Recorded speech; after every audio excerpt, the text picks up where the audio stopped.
Hey everybody, what's up? It's Wednesday. It's way back Wednesday, and we're going back, way back, actually back again to the year that I was born, 1985 today, and we are going to be reacting to some classic blues. I figured, as a blues musician, as a blues artist, and as a slide guitarist, it might be good to start reacting to some of the classic bluesmen of old, the legends. So I put a poll up a few days ago, asking which of these artists would you like to see me react to, and overwhelmingly, all of you said BB King. Over 40% said BB King. And then I think Muddy Waters was in second place. So we'll get to some Muddy Waters too. We'll get to all the people on the list. But you know what?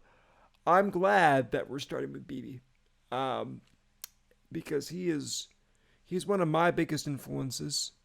Um, Definitely in terms of his approach. It's interesting because for me, as a disabled guitar player, when I started playing, I couldn't play really, really, really, really fast. I did not have a lot of technical facility on the instrument, playing lap steel, playing slide.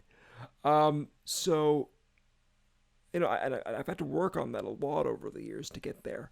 But when I was first starting out, BB was a big early influence because he's such a melodic player, and he's such a soulful player, and he keeps it simple.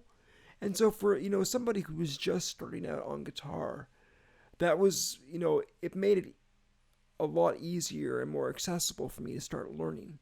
Um, but I love BB. He's one of my favorite players, and this is a performance of one of his classic tunes, "How Blue Can You Get?" Live at the Farm Aid Festival in 1985. But before we get to that, please hit the subscribe button down below. Ring the bell so you can get notified when I post a new video. Leave a comment. Let me know what other classic bluesmen you would like me to react to. And give the video a like. That all helps drive that algorithm. So without further ado, here is BB King doing "How Blue Can You Get?" live at Farm Aid in 1985. Here we go.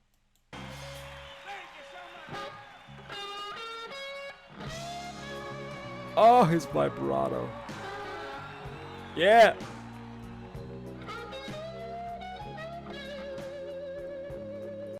Just the simple economy of phrasing, the ba ba ba ba ba, right off the bat with the major pentatonic. And now, a lot of you may not know this, but BB's vibrato, one of the reasons it's unique is because he was actually trying to imitate the sound of a lap steel, of a steel guitar, to get his vibrato. So, when you hear him do his vibrato, he's trying to imitate slide players like myself and others. So that's a fun little fact. Let's keep going.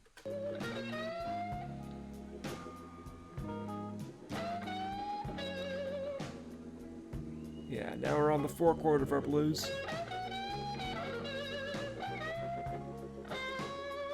So you notice what he's doing here theoretically is he's keeping it to major pentatonic over the one chord, and then he switches to the minor pentatonic over the four chord because the notes there are going to be. He's basically sort of outlining the chord tones of each chord with his choice of pentatonic scales.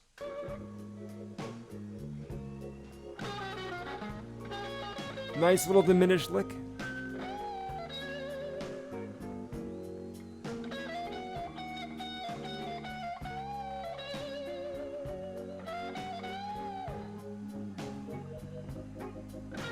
I love what the Hammond player is doing behind him. And his band is so tight.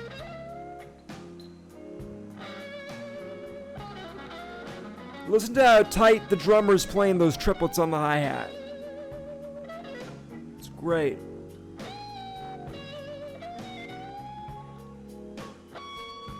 I love that little change there. He He caught that little passing chord so well. The band is really just listening to each other's. Listen to this. Minor.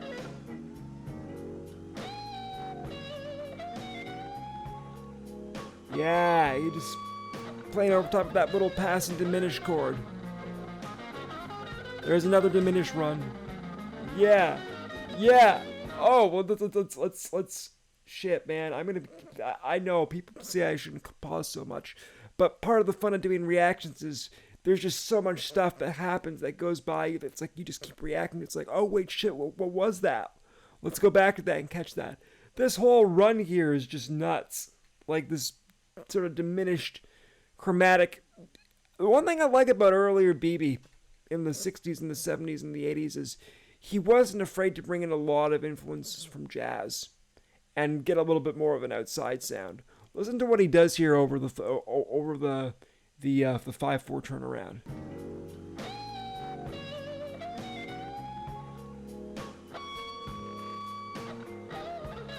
He loves that. Yeah.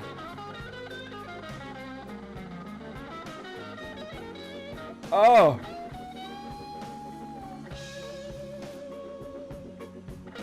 All right, now I think the horns are gonna enter.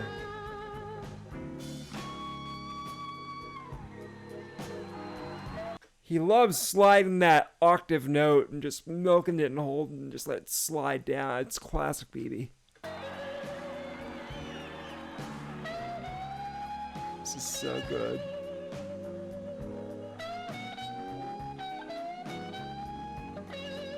He just bends. His bends are just so vocal and musical. Oh. The yeah, he's just bending up to that 5 note and he just holds it and shit, man. This is what I live for as a guitar player, is stuff like this. This is some of the best. I mean, he's the king of the blues for a reason.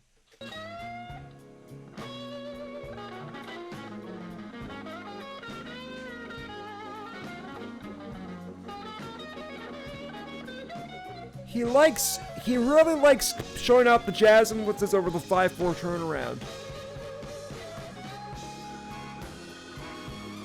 There's the horns.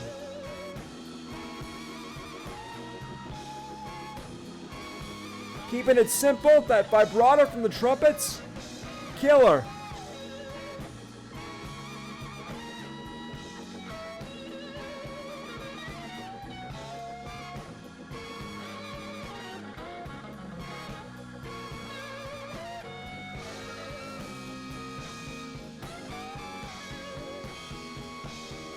Oh, and the drummer and the shit. There's so much going on here. I gotta go back. So right off the bat, the drummer is really, and the bass player are really pounding those triplets. Though, this isn't 12/8, obviously, for a slow blues, and they're just fucking pounding that triplet rhythm going my way.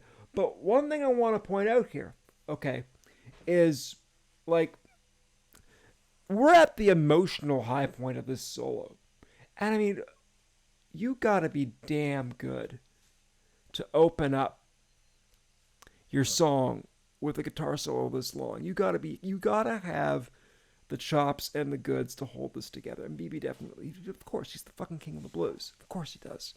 But like, you know, one of the things that's really interesting about BB is usually at this point in your emotional high point of your solo, it's when most of us guitar players tend to get busier in our ideas. You know, we get, you know, as the emotion builds and we build up to the ceiling of our climax, we get more and more intricate and we get more flashy and we show off. I'm guilty of this too, okay?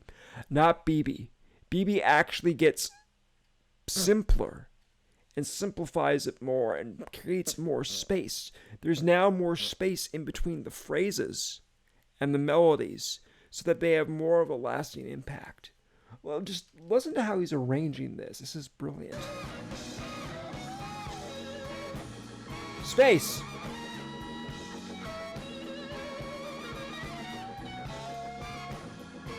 More space. Adding to that intensity. See?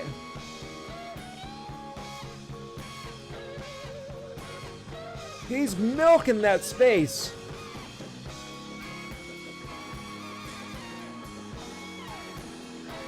He loves that octave note.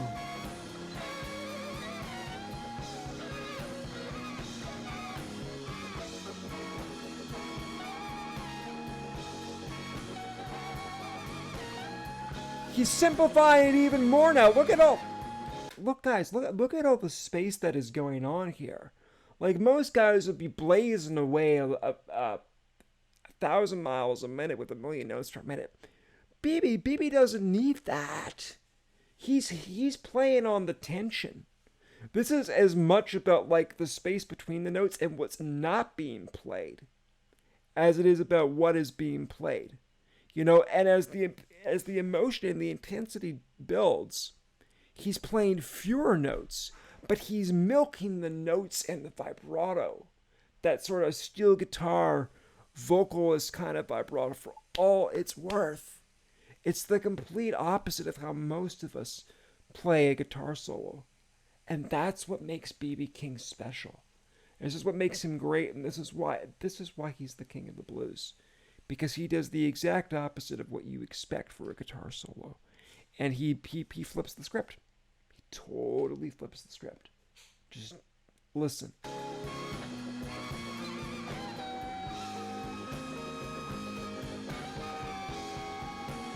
He's playing with that tritone.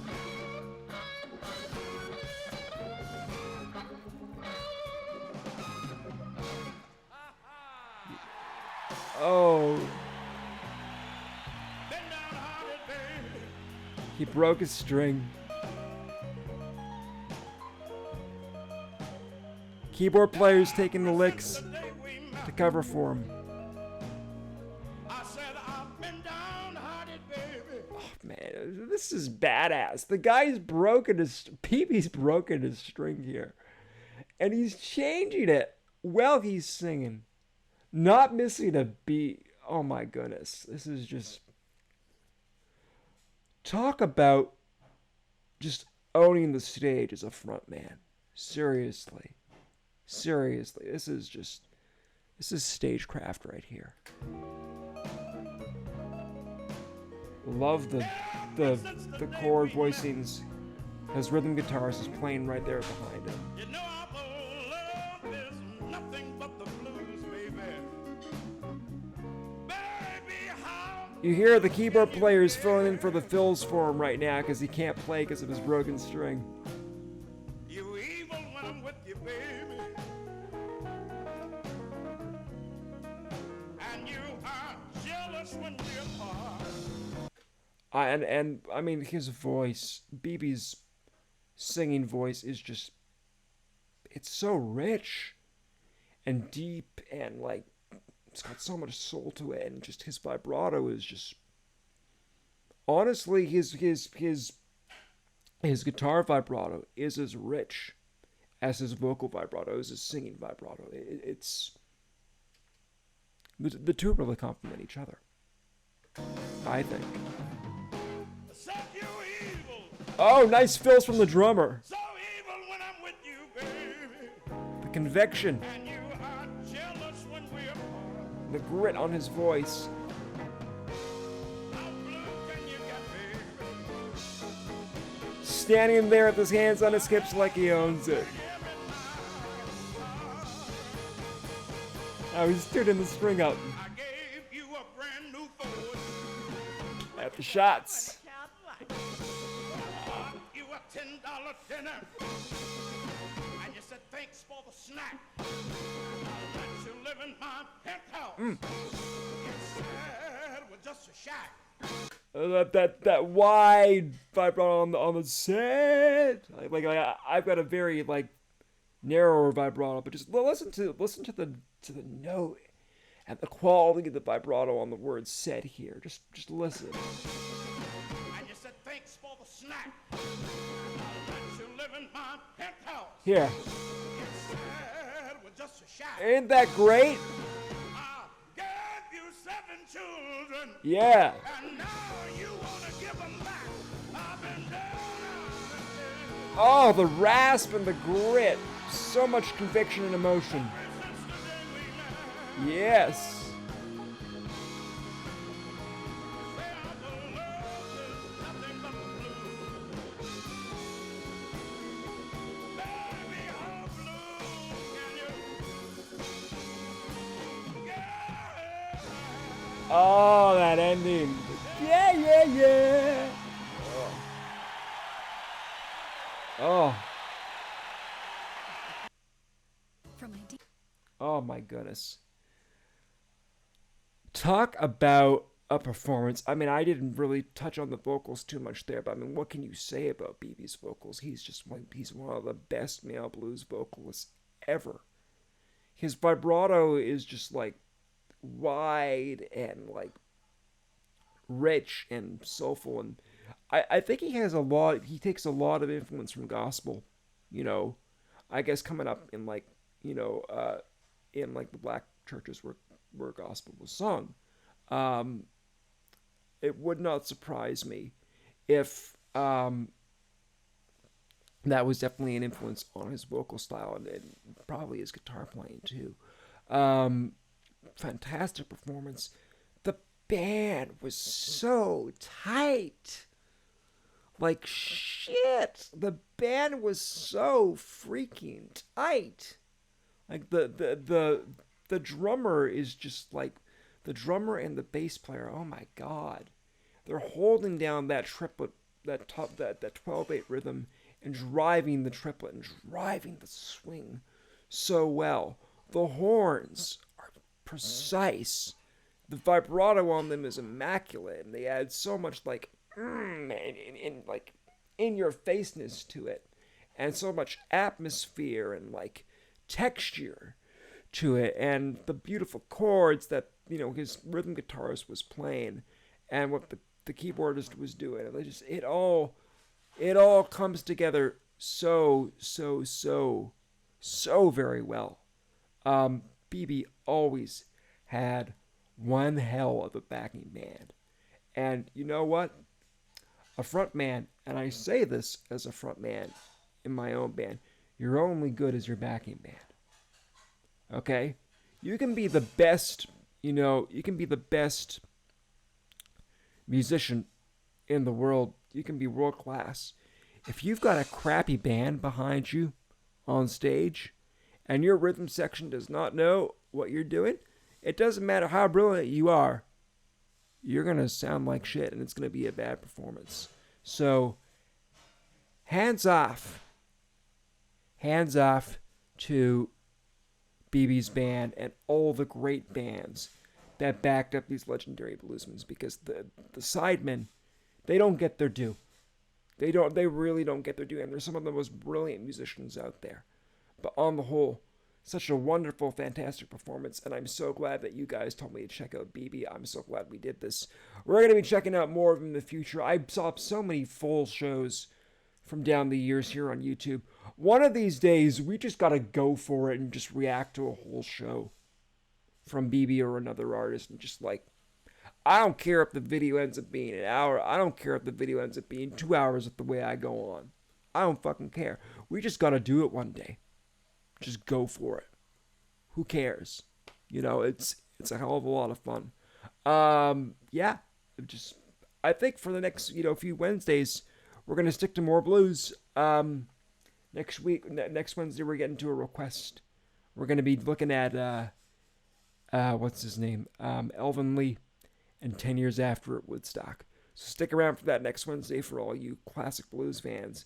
And Friday, well, it's whatever I feel like, so that'll be a surprise. But thanks for tuning in. Remember to please hit the subscribe button below.